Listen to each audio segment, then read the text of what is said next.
2015 was a year of historic judgments and headline-grabbing verdicts. This is what kept the legal eagles busy. 1993, Mumbai blast convict Yaqub Memon hanged. Yaqub Abdul Razak Memon, the lone death row convict on the March 1993 Mumbai serial blast, was hanged after a prolonged legal battle that continued till barely a couple of hours before his hanging. The case also saw an unprecedented hearing being held at the Supreme Court at 3 a.m. on July 31st, during which it rejected Memon's plea seeking postponement of his hanging by 14 days. Husband can't divorce wife if she is terminally ill, Supreme Court. The Supreme Court ruled in December that a husband cannot be allowed to separate from his wife if she is terminally ill.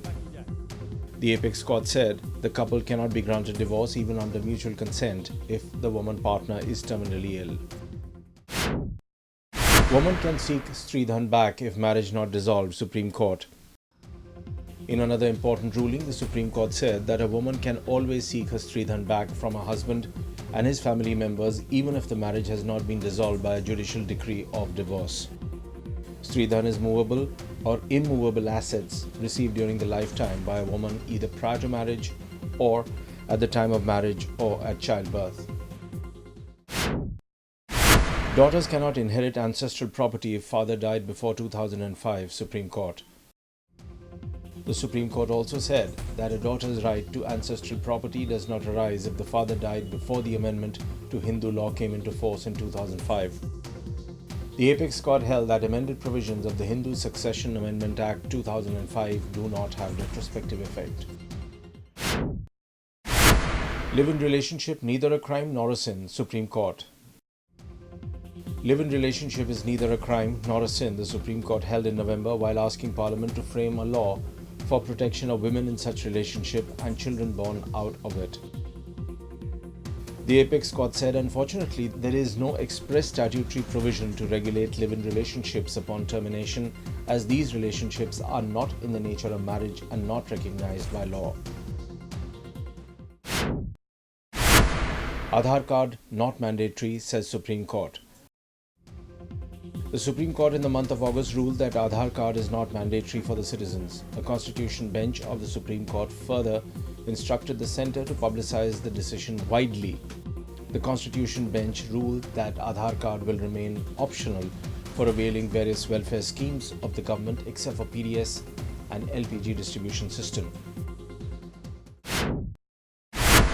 SC stays ban on Maharashtra dance bars.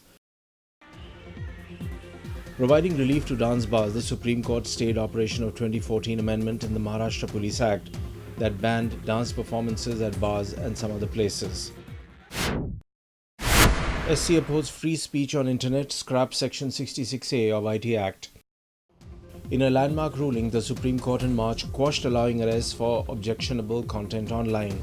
The apex court, while passing its ruling, observed that the Section 66A of the IT Act was too vague and violative of 19(1)(a) of the Constitution. No politicians' pictures in government ads except President, PM, CGI, Supreme Court. The Supreme Court also ruled that ads can carry pictures of certain dignitaries like the President, Prime Minister and the Chief Justice of India. The apex court rejected the plea that judiciary should not tread into the territory of policy decisions and said the courts can step in if there is no policy or law in place. Supreme Court's crucial IPL verdict. Two-time IPL champions Chennai Super Kings and Rajasthan Royals were suspended from the cash-rich Cricket League for 2 years for betting activities of their key officials Gurunath Mayappan and Raj Kundra during the 2013 season. Mayappan and Kundra were suspended for life for indulging in betting and bringing the IPL and the game into disrepute. Powered by NNIS.